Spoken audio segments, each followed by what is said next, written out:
नमस्कार. मी सौ अर्पिता दीपक बने, हेरंब दर्शन सहकारी गृहनिर्माण संस्था, डीपी वाडी, भायखळा, मुंबई 33. इथे मी तिसऱ्या मजल्यावरती ब 308 मध्ये कायमस्वरूपी वास्तव्यास आहे.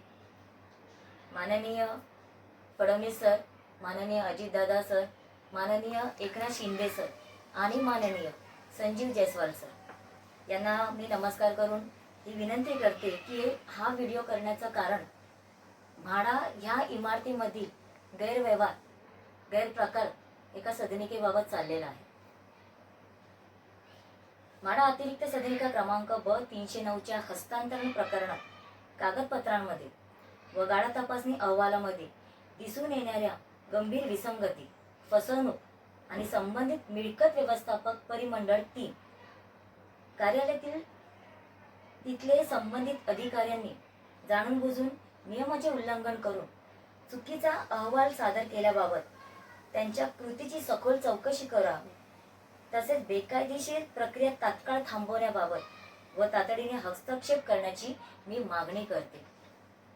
बरं, या हेरंब दर्शन सहकारी संस्था याआधी खूप जुनी श्रॉफ चाळ होती या ठिकाणी आणि ही पुनर्रचित झाल्यानंतर हेरंब दर्शन संस्था झाली. त्यावेळेला ती नियोजितच होती.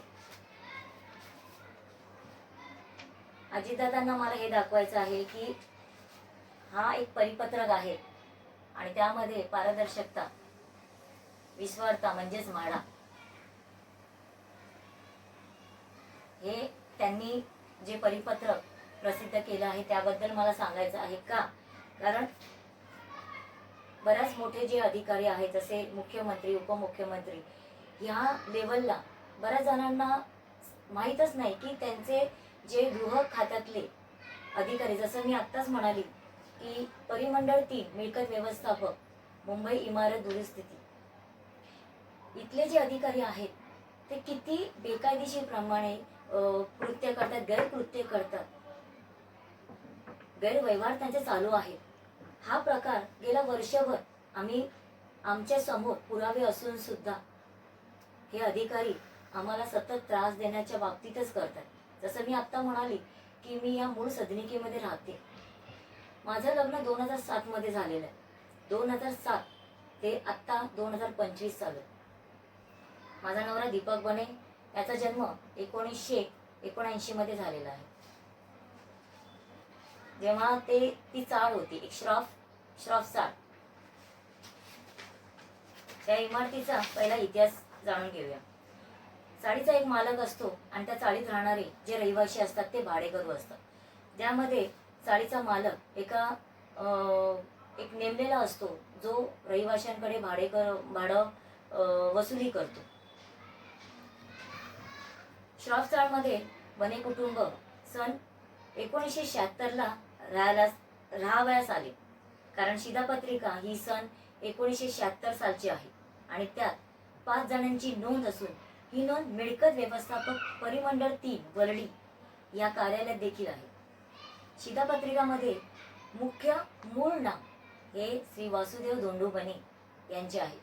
जर आत्ताचे त्यांचे वय वर्ष 95 आहेच, तर त्यावेळेला शिधापत्रिकामध्ये आणि त्याप्रमाणे सन 1976 प्रमाणे म्हणजे 1976 मध्ये त्यांचे वय कदाचित 45 असावं.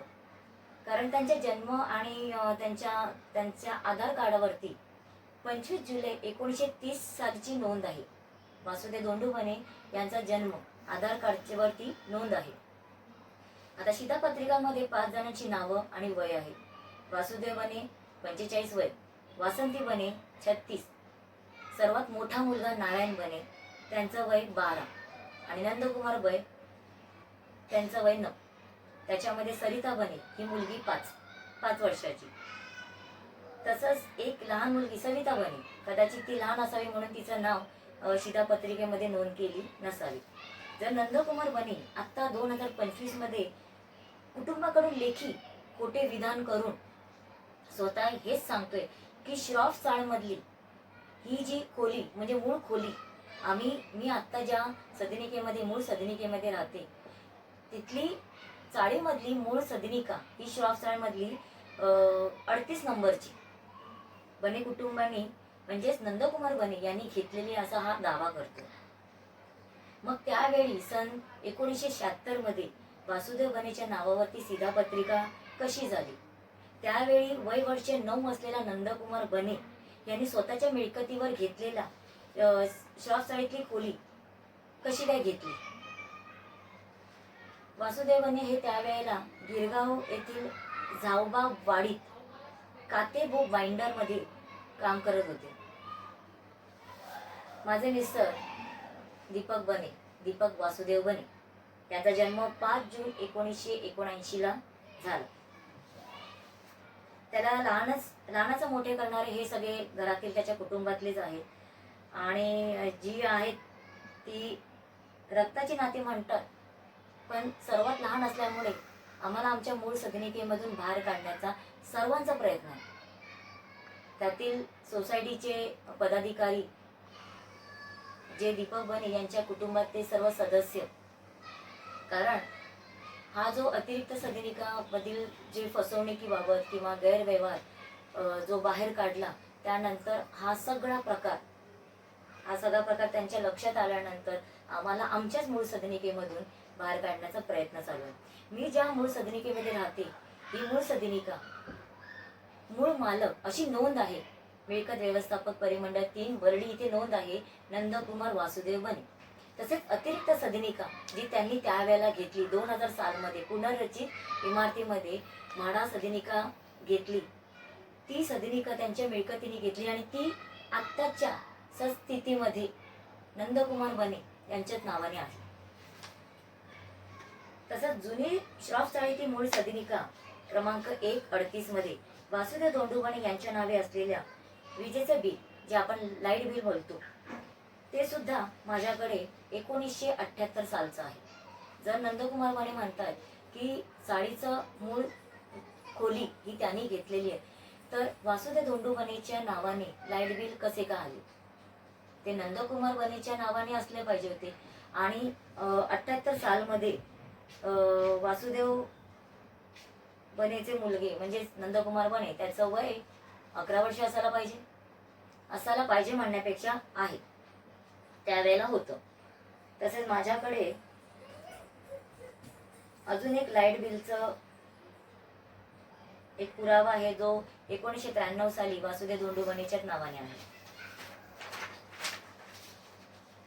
मग त्यावेळेला वय कमी असताना नंदकुमार बने हे गेले काही वर्ष तेच सांगतायत की चाळीचा मूळ खोली ही त्यांनी घेतलेली आहे, पण ते काहीही केल्या खुलासा करत नाहीये.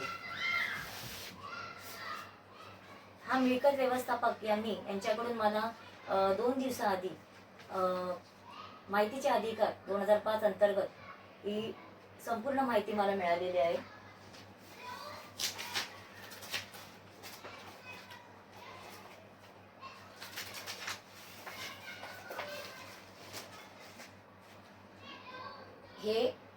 हे कागदपत्र 2 दिवसापूर्वी मला मिळाले. बर्डी इथून मिळकत व्यवस्थापक परिमंडळ 3 यांच्याकडून हे सगळं कागदपत्र मला मिळालेले आहे. तुम्ही बघू शकता याच्यामध्ये हा जो माहितीचा अधिकार म्हणून स्टॅम्प मारलेला आहे. म्हणजे हे मी कोणत्याही प्रकारचे कागदपत्र चोरून किंवा काही अफरातफर करून घेतलेल्या नाही आहेत. मिरिसच्या नियमाने हे मी कागदपत्र मिळवलेले आहेत. ते सुद्धा मी RTA टाकला होता मिळकत व्यवस्थापक इथे, कारण लोकशाहीमध्ये मी माझा अर्ज दिला होता गेल्या महिन्यामध्ये. म्हणूनच विचार केला की हा जो मिळकत व्यवस्थापक यांनी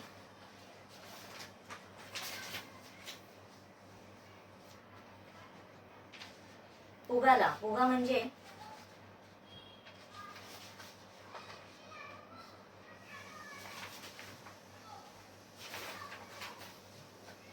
उपमुख्य अधिकारी पुगा, त्यांचा ब्लॉक नंबर आहे 372.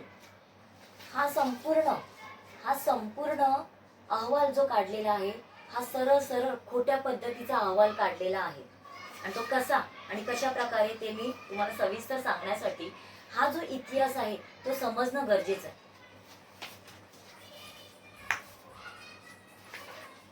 त्याआधी जे जुन्या श्राप चाळीबद्दल जे मी आता अर्धवट ठेवलं तो मी पुढे जरा नेते.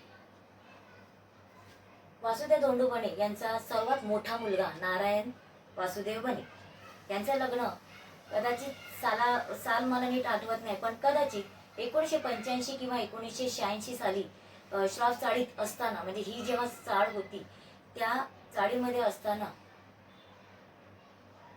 त्यांचं लग्न झालं. पण वडिलांनी त्यांना डोंबिवली इथे एका चाळीमध्ये खोली घेऊन दिलेली होती. मग ते लग्न झाल्यानंतर काही दिवसात किंवा काही महिन्यातच ते त्यांच्या कायमस्वरूपी डोंबिवली इथे आपल्या पत्नीसोबत ते राहायला गेले. जुनी श्राप चाळीतील मूळ सदनिका ही क्रमांक 138 वासुदेव धोंडू बने यांच्या नावाने चाळ मालकाने थकीत भाडे भरण्यासाठी 27/10/1988 ते 29/8/1989 चाळीच्या श्राप मालकांनी वकिलाकडून वासुदेव धोंडू बने यांना वकिलाकडून नोटीस पाठवली होती थकीत भाड्यासाठी. मग मला हे विचारायचं आहे, जर नंदकुमार बने हे म्हणतायत आणि वारंवार तेच म्हणतायत की चाळीतला मूळ खोली ही त्यांनी घेतलेली आहे, तर चाळीच्या मालकाने वासुदेव धोंडू बनेच्या नावाने थकीत भाडं भरण्यासाठी वकिलाकडून नोटीस त्यांच्या नावाने का पाठवली? मग जर हे असं विधान करतात नंदकुमार बने, तर चाळीच्या मालकाने नंदकुमार बनेला वकिलाची नोटीस पाठवायला पाहिजे होती. बरं, त्या वकिलाच्या नोटीस माझ्याकडे आहेत आणि त्याचा संपूर्ण पुरावा मी आत्तापर्यंत संबंधित कार्यालयामध्ये जमा केलेले आहेत. म्हणजे आत्ता ह्या ज्या गोष्टी मी करते हे माझ्याकडे पुरावे निश्चित आहेत. तसेच सन 1992 आणि 93 मध्ये ह्या चाळीसाठी पुनर्रचितसाठी जाणार होती. तर चाळीच्या खोलीतील एकत्र कुटुंब त्यावेळेला मूळ गाळाधारकाला करणं गरजेचं असतं. म्हणजेच मला असं म्हणायचं आहे की चाळीमध्ये एकत्र कुटुंब असतं, पण जेव्हा पुनर्रचित होते आणि म्हाडामध्ये ह्या सगळ्या गोष्टी जातात तर एकत्र कुटुंबाला एका व्यक्तीच्या नावाने करणं बंधनकारक असतं. जसं मी आत्ताच म्हणाली की वासुदेव धोंडू बने यांचा मोठा सर्वात मुलगा जो नारायण बने याचं लग्न झाल्यानंतर तो डोंबिवली इथे कायमचा राहण्यासाठी गेला. मग राहिला नंदकुमार बने. त्यावेळेला दीपक बने यांचं वय 13च्या आसपास होतं. लहान वयात मुलाला घर नावावर करणं अशी आमची अपेक्षाच नाहीये आणि मी कुठल्याही प्रकारचं काय म्हणतात त्याला की ही मालमत्ता माझ्या नवऱ्याला का नाही दिली असं माझं काहीही मत नाही. मला फक्त एवढंच दाखवायचं आहे की त्यावेळेला वासुदेव धोंडू बने यांनी करता मुलगा आहे म्हणून त्याच्या नावाने ती चाळीची मूळ खोली ही त्याच्या नावाने करण्यात आली. म्हणूनच तसं लाईट बिल जे वासुदेव धोंडू बनेच्या होतं ते त्यांनी नंदकुमार बने यांच्या नावाने केले आणि नंदकुमार बने यांच्या नावाने चाळीचाच मूळ गाळा त्यांच्या नावाने झाल्यामुळे श्राप मालकांनी नंदकुमार बनेच्या नावाने पावत्या बनवल्या आणि अशा पद्धतीने हा सर्व प्रकार म्हणजे हा जो मूळ चाळीचा गाळा कसा काय त्यांच्या नावाने झाला हा मी रीतसर माझ्याकडे पुरावे आहेत असा मी तुमच्या समोर मांडलेला आहे. बरं, त्यामध्ये कुटुंबातील सर्व सदस्यांच्या एकत्रित फॅमिली फोटो जो म्हणतो त्याच्यामध्ये 9 वारसदार आहेत. त्यामध्ये स्वतः नंदकुमार बने म्हणजे घर त्यांच्या नावाने झाल्यामुळे मालमत्ता त्यांच्या नावाने झाल्यामुळे स्वतः नंदकुमार बने.